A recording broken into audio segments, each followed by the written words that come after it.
ဂျပန်နိုင်ငံရဲ့ခါမကာဝခရိုင်မှာရှိတဲ့အထင်ကြီးနေရာများစွာနဲ့တဘာဝအလှတရားများစွာကင်းအောင်ရမျိုးဖြစ်တဲ့ခမာကူရာမျိုးအကြောင်းဒီနေ့ဆက်ခွန်နီချီဝါဒီတစ်ခါမှာတော့ခရီးသွားများများသွားလာကြတဲ့တမိုင်းဝင်နေရာများနဲ့တဘာဝအလှတရားများစွာတည်ရှိနေတဲ့ခမာကူရာမျိုးအကြောင်းကိုပြပြပေးသွားမှာပဲဖြစ်ပါတယ်ခမာကူရာမျိုးအားဆိုရင်ခမာကာဝခရိုင်မှာတည်ရှိပြီးတော့တဘာဝရဲ့အလှတရားများစွာကိုအစွမ်းကုန်ခံစားနိုင်တဲ့နေရာတစ်ခုဖြစ်တဲ့အပြင်ရှေးခေတ်ဗုဒ္ဓရုပ်ပွားတော်ကြီးဖြစ်တဲ့ခမာကူရာဒိုင်ဘူစတီရှိယာမြို့တော်ပဲဖြစ်ပါတယ်ခမာကူရာမြို့အားဆိုရင်ဘယ်နေရာတွေကထင်ရှားကြော်ကြားပြီးတော့လူသိများလဲခမာကူရာဒိုင်ဘူစလို့ခေါ်တဲ့ခမာကူရာဗုဒ္ဓရုပ်ပွားတော်ဟာဇဲဒေရာတန်ပဲယူရီကာမာကန်ကျင်ခွန်မချီဒိုရီလို့ခေါ်တဲ့ခွန်မချီလန်စားတဲ့နေရာတွေကခမာကူရာမြို့နဲ့မြို့အနီးမှာရှိတဲ့ထင်ရှားကြော်ကြားတဲ့နေရာတွေပဲဖြစ်ပါတယ်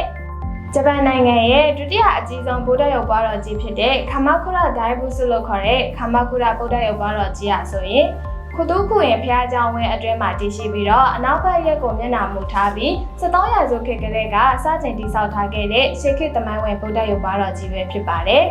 ခမာကူရာဘာခုဖုလို့ခေါ်တဲ့အဖွဲ့အစည်းကစတင်တည်ဆောက်ထားခဲ့တာဖြစ်ပြီးတော့ယနေ့ထိတိုင်ကမ္ဘာတဝန်းမှာထင်ပေါ်ကျော်ကြားတဲ့ဆုတောင်းပြဗုဒ္ဓရုပ်ပွားတော်ကြီးပဲဖြစ်ပါတယ်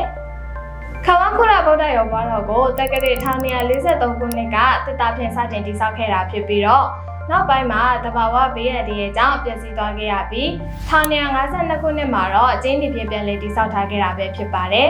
ခမာကူရာရုပ်ပွားတော်ရဲ့အတွင်းဘက်ကိုလှည့်လည်ကြည့်ရှုလိုက်မယ်ဆိုရင်တော့900စုခေတ်ကဂျပန်လူမျိုးတွေရဲ့ရိုးရာယဉ်ကျေးမှုတွေနဲ့ဘာသာတရားယုံကြည်ချက်များကိုလေ့လာခန်းစားနိုင်မှာပဲဖြစ်ပါတယ်ရှင်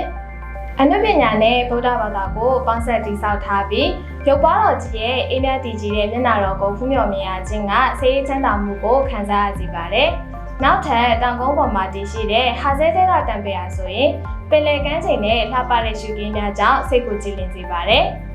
ခမာကူရာမြို့ရဲ့ထင်ရှားတဲ့ပင်လယ်ကမ်းခြေတစ်ခုဖြစ်တဲ့ယူရီကာမာကမ်းခြေအားဆိုရင်အလွန်လှပတဲ့ပင်လယ်ကြီးရဲ့လှုပ်ရှားမှုတွေနဲ့အေးမြတဲ့လေပြေလေညင်းတွေကပင်လယ်ကမ်းခြေကိုတောက်လက်ပဲချင်သောခီးသောများကိုဆွဲဆောင်လျက်ရှိပါတယ်